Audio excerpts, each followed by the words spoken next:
بسم اللہ الرحمن الرحیم۔ مختصر القدوری کا 37واں باب ہے کتاب الرضاع، سبق نمبر 2 میں خوش آمدید۔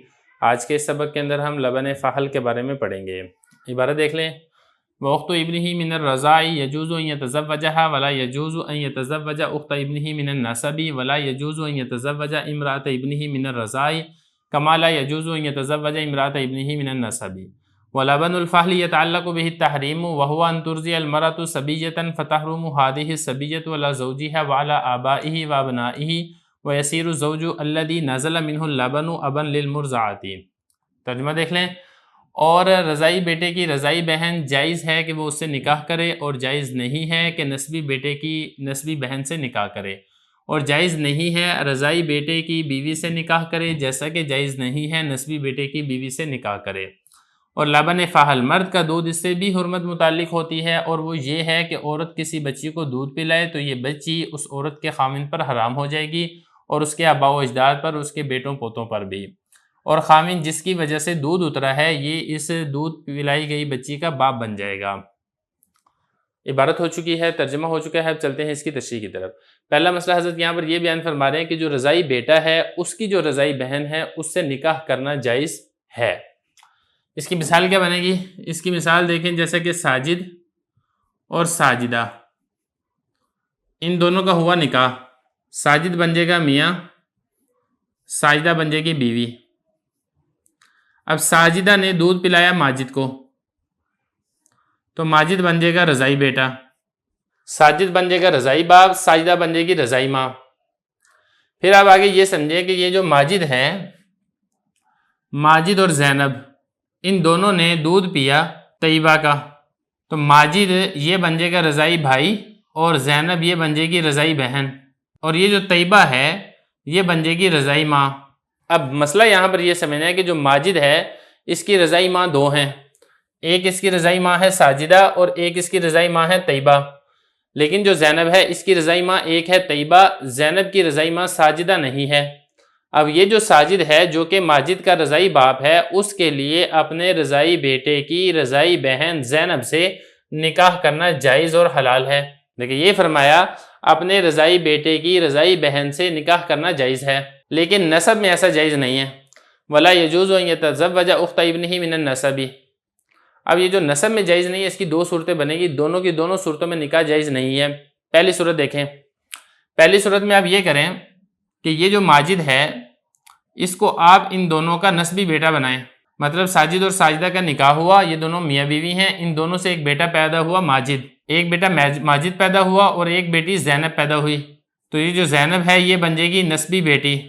تو ساجد کے لیے اپنے نسبی بیٹی ماجد کی نسبی بہن زینب سے نکاح کرنا جائز اور حلال نہیں ہے، کیوں؟ کیونکہ وہ اس کی نسبی بیٹی ہے۔ ایک صورت نمبر دو کے اندر یہ ہے کہ یہ دیکھیں ساجد اور ساجدہ کا نکاح ہوا، اور ان سے بیٹا پیدا ہوا ماجد، لیکن یہ جو ساجدہ ہے اس کی ایک شادی ہوئی تھی خالد سے، اس سے پہلے، مطلب ساجد پہلے خالد کے نکاح میں تھی، اور ساجدہ اور خالد سے بیٹی پیدا ہوئی تھی زینب، مطلب یہ جو زینب اور ماجد ہے ان دونوں کی ماں ایک ہی ہے ساجدہ، لیکن باپ الگ الگ ہے، ماجد کا باپ ہے ساجد اور زینب کا باپ ہے خالد۔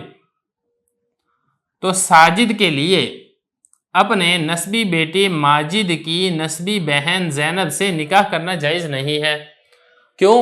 کیونکہ جو زینب ہے وہ اس کی بیوی کی بیٹی ہے، اور بیوی کی بیٹی سے نکاح جائز اور حلال نہیں ہوتا ہے۔ یہی فرمایا کہ جائز نہیں ہے اپنے نسبی بیٹے کی بہن سے نکاح کرنا۔ آگے دیکھیں، وَلَا يَجُوزُ أَن يَتَزَوَّجَ امْرَأَةَ ابْنِهِ مِنَ الرَّضَاعِ، رضاعی بیٹے کی بیوی سے نکاح کرنا جائز نہیں ہے، مطلب بہو سے۔ اس کی مثال دیکھیں، جیسے کہ ساجد اور ساجدہ یہ میاں بیوی ہیں، ساجدہ نے دودھ پلایا ماجد کو، تو یہ بن جائے گا رضاعی بیٹا۔ ماجد کا نکاح ہوا زینب سے، اب ماجد نے زینب کو طلاق دے دی، تو یہ جو زینب ہے اس کا نکاح ساجد سے نہیں ہو سکتا ہے، کیوں؟ کیونکہ زینب ساجد کی رضاعی بہو ہے۔ دیکھیں یہ فرما رہے ہیں جائز نہیں ہے اپنے رضاعی بیٹے کی بیوی، مطلب بیوی سے نکاح کرنا، جیسا کہ جائز نہیں ہے اپنے نسبی بیٹے کی بیوی سے نکاح کرنا۔ اس میں رضاعی کے بجائے نسبی کر دیں۔ یہی والی مثال دیکھ لیں، ساجد اور ساجدہ میاں بیوی ہیں، ان کا ایک بیٹا ہے ماجد جو ان کا نسبی بیٹا ہے۔ ماجد کی شادی ہوئی زینب سے، تو زینب یہ بن جائے گی ان کی بہو۔ پھر ماجد نے زینب کو طلاق دے دی تو اس زینب سے ساجد کا نکاح نہیں ہو سکتا ہے۔ یہ فرمایا جیسا کہ جائز نہیں ہے اپنے نسبی بیٹے کی بیوی سے نکاح کرنا۔ اس کے بعد آگے دیکھیں لبن الفحل، مرد کا دودھ۔ اصل میں اس میں جو دودھ کی نسبت مرد کی طرف کی جا رہی ہے یہ نسبت ہو رہی ہے سبب کی طرف، کیونکہ مرد ہی عورت کی چھاتیوں میں دودھ اترنے کا سبب بنتا ہے۔ فرما رہے ہیں کہ اس سے بھی حرمت متعلق ہوتی ہے، اس سے بھی رشتے حرام ہوتے ہیں۔ صورت کیا بنے گی؟ صورت آگے بتا رہے ہیں کہ ایک عورت نے دودھ پلایا کسی بچی کو، یہی والی مثال لے لیں دوبارہ۔ ساجد اور ساجدہ میاں بیوی ہیں، ساجدہ نے دودھ پلایا زینب کو۔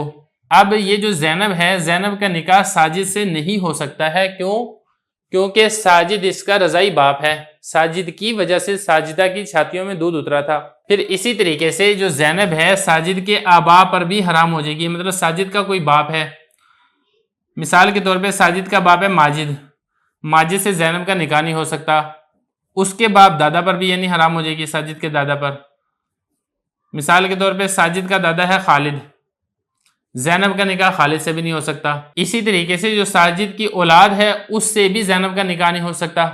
مثال کے طور پہ ساجد کا بیٹا ہے بلال، بلال سے زینب کا نکاح نہیں ہو سکتا۔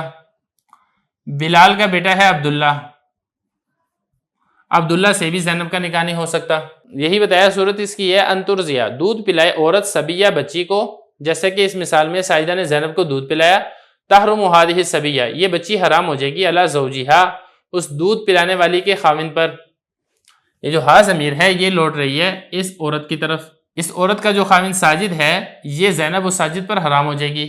وعلی آبائہ، اور اس کے باپ دادا پر بھی، یہ جو ہی ضمیر ہے یہ لوٹ رہی ہے زوج کی طرف۔ وابنائہ، یہاں پر بھی جو ہی ضمیر ہے یہ بھی زوج کی طرف لوٹ رہی ہے، یعنی یہ جو بچی ہے اس رضائی باپ کے بیٹوں پر بھی حرام ہو جائے گی، بلال پر بھی، عبداللہ پر بھی، اس کے آگے ہے تو ان پر بھی حرام ہو جائے گی۔ وَيَصِيرُ الزَّوْجُ، اور وہ ہو جائے گا خامین، یعنی یہ جو ساجد ہے الذی نزلہ، جس کی وجہ سے دودھ اترا تھا۔ یہ جو لبن ہے یہ نزلہ کا فاعل ہے اور منہ میں جو ہو ضمیر ہے یہ لوٹ رہی ہے اس زوج کی طرف۔ یہ باپ بن جائے گا مرضعہ کا، مرضعہ وہ بچی جس کو دودھ پلایا گیا ہے یعنی زینب، تو یہ جو ساجد ہے زینب کا رضائی باپ بن جائے گا۔